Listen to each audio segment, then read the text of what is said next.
എൻ്റെ തിരുക്കുമാരനും മാതാവിനും 1000 നന്ദി പറഞ്ഞുകൊണ്ട് ഞാൻ എൻ്റെ സാക്ഷ്യത്തിലേക്ക് കടക്കുകയാണ്. എൻ്റെ പേര് ഗീത. ഞാൻ കായംകുളത്ത് നിന്നും വരുന്നു. എനിക്ക് ഒരുപാട് അനുഭവങ്ങൾ എൻ്റെ അമ്മയുടെ മുമ്പിൽ നിന്ന് വന്ന് പ്രാർത്ഥിച്ചതിൻ്റെ ഫലമായിട്ട് ഒരുപാട് അനുഭവങ്ങൾ എനിക്കുണ്ടായിട്ടുണ്ട്. എൻ്റെ കുടുംബത്തിൽ, എൻ്റെ മക്കൾക്ക്, എനിക്ക് എല്ലാം. ഞാൻ ഒരുപാട് പ്രാവശ്യം ഈ അൾത്താരയിൽ വന്ന് എൻ്റെ അമ്മയുടെ മുമ്പിൽ മുട്ടുകുത്തി പ്രാർത്ഥിച്ചിട്ടുണ്ട്. ഓരോ കാര്യങ്ങൾ വരുമ്പോഴും 2 വർഷമായിട്ട് എൻ്റെ വീട്ടിൽ ഭയങ്കര ദുരന്തങ്ങളാണ് നടക്കുന്നത്. എൻ്റെ മകനൊരു ആക്സിഡൻറ്റ്, എൻ്റെ ഹസ്ബൻഡിനൊരു ആക്സിഡൻറ്റ്, എൻ്റെ മോളുടെ കുഞ്ഞിന് ഒരു ഹാർട്ടിൻ്റെ ഓപ്പറേഷൻ. അത് കഴിഞ്ഞപ്പോൾ ലാസ്റ്റ് ഞാൻ അങ്ങനെ വന്ന് ഇവിടെ പ്രാർത്ഥിച്ച് ഓരോ പ്രാർത്ഥിക്കുമ്പോഴും എൻ്റെ വീട്ടിൽ ഓരോ കാര്യങ്ങളും എൻ്റെ അമ്മ നടത്തി തരുമായിരുന്നു. അങ്ങനെ ഇരിക്കുമ്പോൾ ഞാൻ ഇതുവരെയും വന്ന് ഇവിടെ ഉടമ്പടി എടുത്തിട്ടില്ലായിരുന്നു. ഇന്ന് എടുക്കാം, നാളെ എടുക്കാമെന്ന് പറഞ്ഞിരിക്കും. പക്ഷേ വീട്ടിലെ സാഹചര്യം കാരണം എനിക്ക് വന്നൊരു ഉടമ്പടി എടുക്കാൻ പറ്റാതെയായി.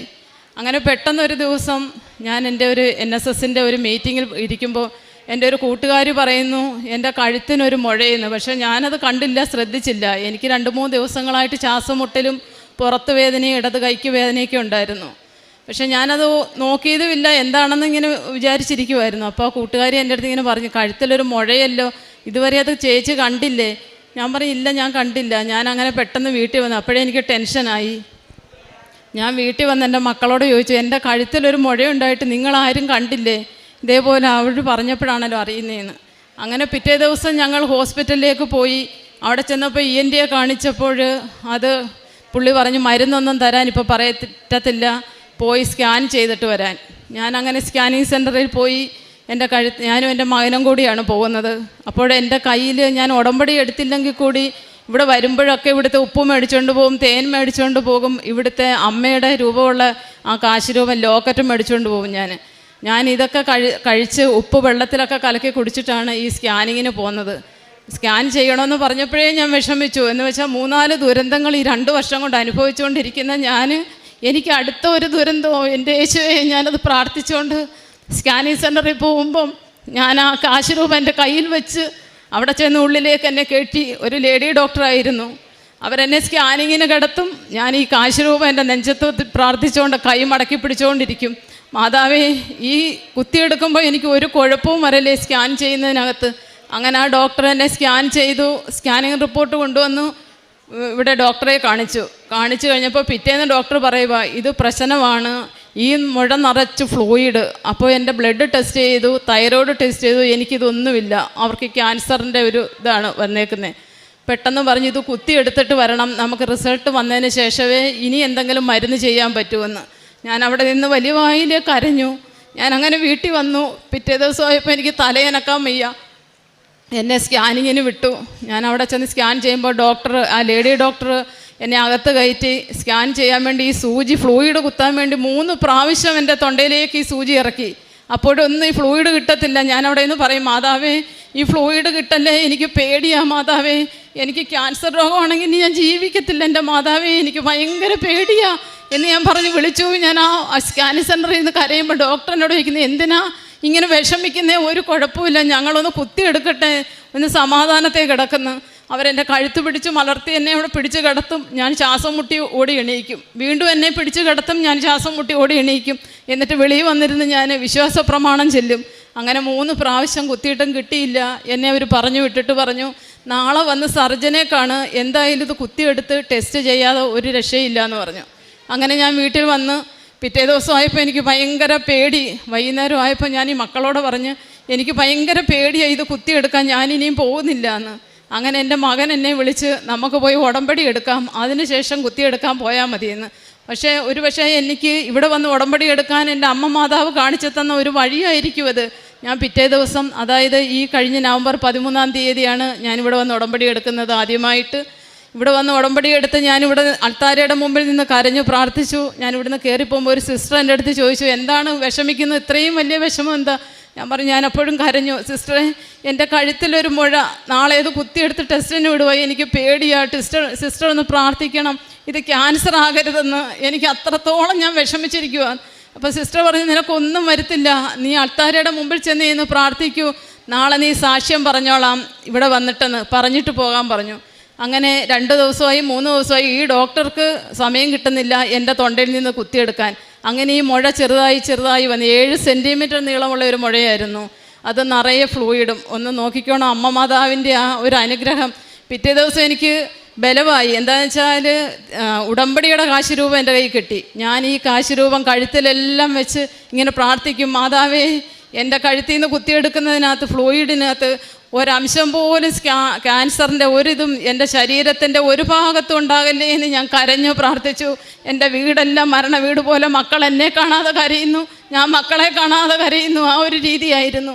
അങ്ങനെ കുത്തിയെടുത്ത് 3 ദിവസം കഴിഞ്ഞപ്പോൾ ഡോക്ടർ വന്ന് സർജൻ വിളിക്കുകയാണ് സ്കാനിങ്ങിൽ നിന്ന്, നിങ്ങളത് കുത്തിയെടുക്കാൻ വരണം, നമുക്ക് ടെസ്റ്റിന് അയക്കണമെന്ന്. കുത്തിയെടുത്ത് കഴിഞ്ഞ് അവിടെ നിന്നും ഞാൻ വിറയ്ക്കുവാ. ഞാൻ ആ സ്കാനിങ് സെൻ്ററിനകത്ത് കയറുമ്പോൾ അവർക്ക് കുത്താൻ സൂചി ഇറക്കാൻ പറ്റത്തില്ല, അത്രത്തോളം ഞാൻ വിറയ്ക്കുവാ. എന്നെ ഡോക്ടർ ഇങ്ങനെ കെട്ടിപ്പിടിച്ചിട്ട് പറഞ്ഞ് കുറച്ച് നേരം ഒന്ന് ശാന്തമായിട്ടിരിക്കുക, ഒന്നും പേടിക്കണ്ടെന്ന്. ഞാൻ പറഞ്ഞു, ഡോക്ടർ 1 മിനിറ്റ് എന്നെ ഒന്ന് എണീപ്പിച്ചിരുത്ത്. ഞാനവിടെ എണീറ്റിരുന്ന് അപ്പോൾ ഇരുത്തി കുത്തിയെടുക്കാമെന്ന് പറഞ്ഞു. ഞാൻ ആ കാശുരൂപം എൻ്റെ തൊണ്ടയിലുടനീളം ഇങ്ങനെ തൂത്തിരുന്നു. ഇരുന്നിട്ട് പറഞ്ഞു, അമ്മേ എൻ്റെ അമ്മയുണ്ടല്ലോ എൻ്റെ കൂടെ, ഈ ഫ്ലൂയിഡ് കൊണ്ടുപോകുമ്പോൾ എൻ്റെ അമ്മ കൂടെ പോകണം. ഇത് എവിടെയായിരുന്നാലും ഇതിൻ്റെ ടെസ്റ്റ് കഴിയുന്നത് വരെ എൻ്റെ അമ്മ മാതാവ് ആ ഫ്ലൂയിഡിൻ്റെ കൂടെ തന്നെ ഉണ്ടാവണം. എനിക്കൊരു ക്യാൻസർ രോഗം ഉണ്ടാകരുത്. ഇനി എനിക്ക് സഹിക്കത്തില്ല, എനിക്ക് ഇത്രയും കടമ്പകൾ കടന്ന് എനിക്ക് ഇനിയും വയ്യ. എൻ്റെ മോനെ അന്ധകാരത്തിലാക്കരുത് മാതാവേ. എൻ്റെ മോൻ ആക്സിഡൻറ്റ് പറ്റിയിരിക്കുക, എനിക്കൊരു വീടില്ല, എൻ്റെ മോനൊരു ജോലിയായില്ല, എൻ്റെ കുഞ്ഞിനെ ഒറ്റയ്ക്കാക്കരുതെന്ന് വലിയ വായില ഞാൻ വിളിച്ചു പോയി. ആ സ്കാനിങ് സെൻ്ററിൽ ഇരുന്ന് കരഞ്ഞു. അങ്ങനെ 5 ദിവസം കഴിയുമ്പോൾ റിസൾട്ട് വരുമെന്ന് പറഞ്ഞു. ഞാനിങ്ങനെ കാത്തിരിക്കുക, ദൈവത്തെ വിളിച്ച് മാതാവിനെ മാത്രം.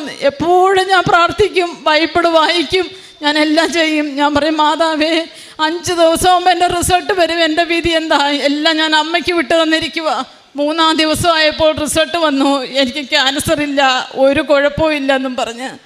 ഞാൻ ആ റിസൾട്ടുമായിട്ട് അന്ന് തന്നെ ഡോക്ടറുടെ അടുത്ത് പോയി. അവിടെ ചെന്ന് ഡോക്ടർ നോക്കുമ്പോൾ ഈ 7 സെൻറ്റിമീറ്ററുള്ള മുഴ എൻ്റെ തൊണ്ടയ്ക്കില്ല കാണാൻ. അത്ഭുതമെന്ന് പറയട്ടെ, ഞാൻ അവിടെ നിന്ന് സന്തോഷിച്ചപ്പോൾ ഡോക്ടർ പറഞ്ഞു, ഇപ്പോൾ സന്തോഷമായോ? ഞാൻ പറഞ്ഞു, ആ മുഴയില്ലല്ലോ, ഒരു കുഴപ്പമില്ല. ഞാൻ അന്നാണ് ഉറങ്ങുന്നത്. നീണ്ട 2 വർഷമായി ഞാൻ ഉറങ്ങിയിട്ട് ഈ ഉടമ്പടി എടുത്ത് എൻ്റെ അമ്മയുടെ മുമ്പിൽ വന്ന് പ്രാർത്ഥിച്ചതിന് ശേഷമാണ് എനിക്കൊന്ന് കിടന്ന് ഉറങ്ങാൻ പറ്റുന്നത്. ഇപ്പം ഞാൻ ഉറങ്ങുന്ന അറിയത്തില്ല. ഇപ്പം ഞാൻ കിടന്നുപോയി നേരം വെളുത്ത് 5:20 ഞാൻ അലാറം വെക്കും. പെട്ടെന്ന് ഓടി എണീറ്റ് കയ്യും കാലും മുഖം കഴുകി ഞാൻ പ്രാർത്ഥന ചെല്ലും. കിട്ടുന്ന സമയങ്ങളെല്ലാം ഞാൻ പ്രാർത്ഥന ചെല്ലും. ഇത് വിശ്വാസ പ്രമാണം ചെല്ലും. നടക്കുന്ന നടപ്പിലും അടുക്കളയിൽ എന്ത് ജോലി ചെയ്താലും രാവിലെ ഞാൻ എൻ്റെ ഫോൺ ഓണാക്കി അടുക്കളയിൽ വെക്കും. നമ്മുടെ ഇവിടുത്തെ പരിശുദ്ധ അച്ഛൻ്റെ പ്രാർത്ഥനകളും അദ്ദേഹത്തിൻ്റെ എല്ലാ പ്രാർത്ഥനകളും ഞാൻ കേൾക്കാറുണ്ട്. ഞാൻ എല്ലാവർക്കും അത് സെൻഡ് ചെയ്യും. എൻ്റെ കൂട്ടുകാർക്കെല്ലാം സെൻഡ് ചെയ്ത് കൊടുക്കും. ആര് വിളിച്ചാലും ഞാൻ എൻ്റെ അമ്മ മാതാവിൻ്റെയും തിരുക്കുമാരൻ്റെയും കാര്യങ്ങൾ അവരോട് പറയും. ആരെങ്കിലും രക്ഷപ്പെട്ടു പോകട്ടെ. ഇപ്പോൾ ഞാൻ എപ്പോഴും അമ്മയുടെ അൾത്താരയിൽ നിന്നും എൻ്റെ വീട്ടിൽ നിന്നും പ്രാർത്ഥിക്കുന്നത്, ദൈവമേ ഈ ലോകത്തൂന്നേ ക്യാൻസർ എന്ന് പറയുന്ന രോഗത്തെ എടുത്തു മാറ്റണം. ഒരു കുടുംബത്തിൽ ഒരു കുഞ്ഞിന് പോലും ഇതുണ്ടാകരുത്. എത്രയോ കുടുംബങ്ങൾ വിഷമിക്കുന്നു. ഇതൊക്കെ ഞാൻ എപ്പോഴും പ്രാർത്ഥിക്കും. അതുകൂടാതെ ഞാൻ പത്രങ്ങൾ നടന്നു കൊണ്ടുപോയി എല്ലാവർക്കും കൊടുക്കും. ഇതിനിടെ 2 പ്രാവശ്യം വന്ന് ഞാൻ പത്രം വാങ്ങിച്ചുകൊണ്ട് പോയി. എനിക്കതൊരു സന്തോഷമാണ്. ഇപ്രാവശ്യം ഞാൻ കായംകുളത്ത് നിന്നും കൊച്ചിയുടെ ജെട്ടി അഴീക്കൽ ഭാഗത്ത് നടന്നാണ്. അപ്പോൾ ഒരു വെയിലത്ത് ഞാൻ അവിടെ നടന്ന് ഓരോരുത്തർക്കും ഞാൻ പത്രം കൊടുത്തു. എനിക്കതൊരു സന്തോഷമാണ്. ഞാൻ കൊണ്ടുപോയി കൊടുക്കും. അതുപോലെ പൊതിച്ചോറ്, ഒരു ദിവസം പൊതിച്ചോറുണ്ടാക്കി.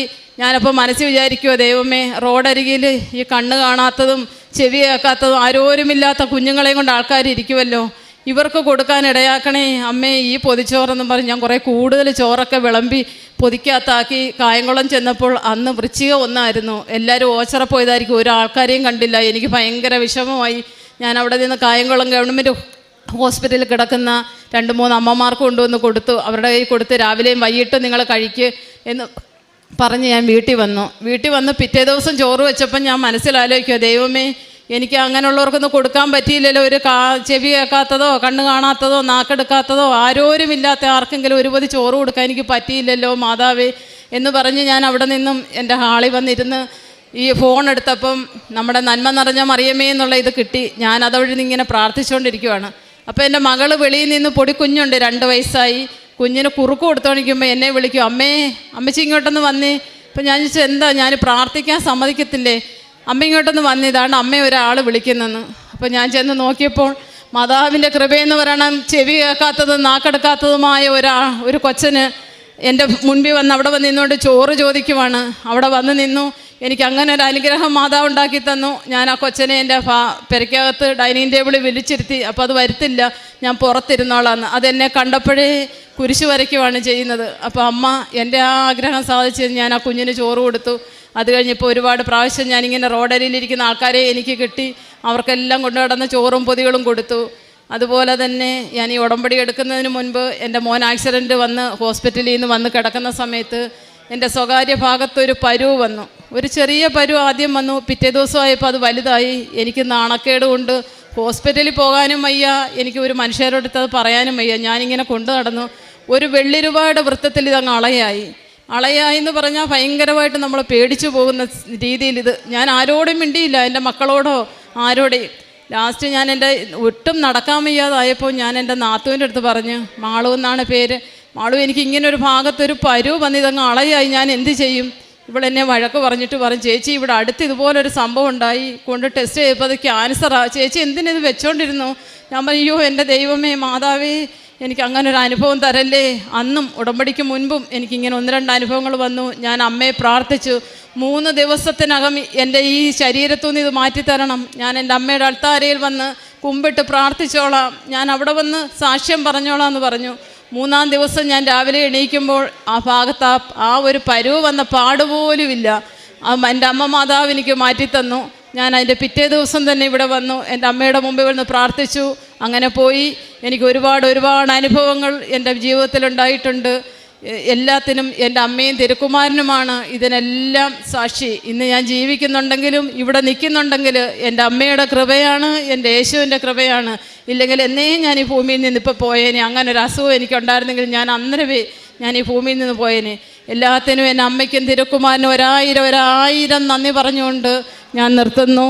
നന്ദി. സങ്കീർത്തനങ്ങൾ 27:5 തിരുവചനം അരുളി ചെയ്യുന്നു, ക്ലേശകാലത്ത് അവിടുന്ന് തൻ്റെ ആലയത്തിൽ എനിക്ക് അഭയം നൽകും, തൻ്റെ കൂടാരത്തിനുള്ളിൽ എന്നെ ഒളിപ്പിക്കും, എന്നെ ഉയർന്ന പാറമേൽ നിർത്തും. ഇവിടെ തൻ്റെ ജീവിത അനുഭവങ്ങൾ അത് ഒത്തിരിയേറെ പ്രയാസപ്പെടുത്തുന്ന രീതിയിലുള്ള പലതരത്തിലുള്ള രോഗങ്ങളും ബുദ്ധിമുട്ടുകളുമൊക്കെ ആയിട്ട് വരുന്ന ഓരോ മക്കൾക്ക് അവരെങ്ങനെയാണ് പാറമേൽ നിർത്തുന്ന അനുഭവമായിട്ട് അവരുടെ ജീവിതത്തിൽ അവർ പിന്നീട് ആ ഒരു അനുഭവത്തിലേക്ക് കടന്നു വരുമ്പോഴാണ് ദൈവത്തെ മഹത്വപ്പെടുത്തുക, ദൈവത്തെ ഏറ്റുപറഞ്ഞ് മനുഷ്യരുടെ മുമ്പിൽ ദൈവത്തെ ഏറ്റുപറഞ്ഞ് സാക്ഷ്യം വഹിക്കുക. തൻ്റെ രോഗസൗഖ്യം, അതുപോലെ തനിക്ക് ചെയ്യാൻ പറ്റിയ കാരുണ്യ പ്രവർത്തനങ്ങൾ, പ്രേക്ഷിത പ്രവർത്തനം, അങ്ങനെ ഇന്ന് എത്രമാത്രം സമാധാനവും സന്തോഷവുമാണ് തനിക്കുള്ളത്. പരിശുദ്ധ അമ്മയുടെ നാമത്തിൽ ഉടമ്പടി എടുത്തതിന് ശേഷം താൻ ചെയ്യുന്ന കാരുണ്യ പ്രവർത്തനങ്ങൾ, വ്യക്തികളെ കണ്ടുപിടിച്ച് അവർക്ക് വേണ്ടി ശുശ്രൂഷ ചെയ്യുവാനുണ്ടാകുന്ന ആ ഒരു ആഗ്രഹം, ഇതെല്ലാമാണ് ഈ മകള് ഇന്നിവിടെ പങ്കുവെച്ചത്. അമ്മയുടെ തിരുനടയിൽ വന്ന് ഉടമ്പടി എടുത്തതിന് ശേഷം അമ്മ നൽകുന്ന കൃപകൾ, ആ കൃപകൾക്ക് നമുക്ക് നന്ദിയുള്ളവരാകാം. കരങ്ങളടിച്ച് നമുക്ക് ഈശോയ്ക്കും അമ്മയ്ക്കും നന്ദി പറയാം.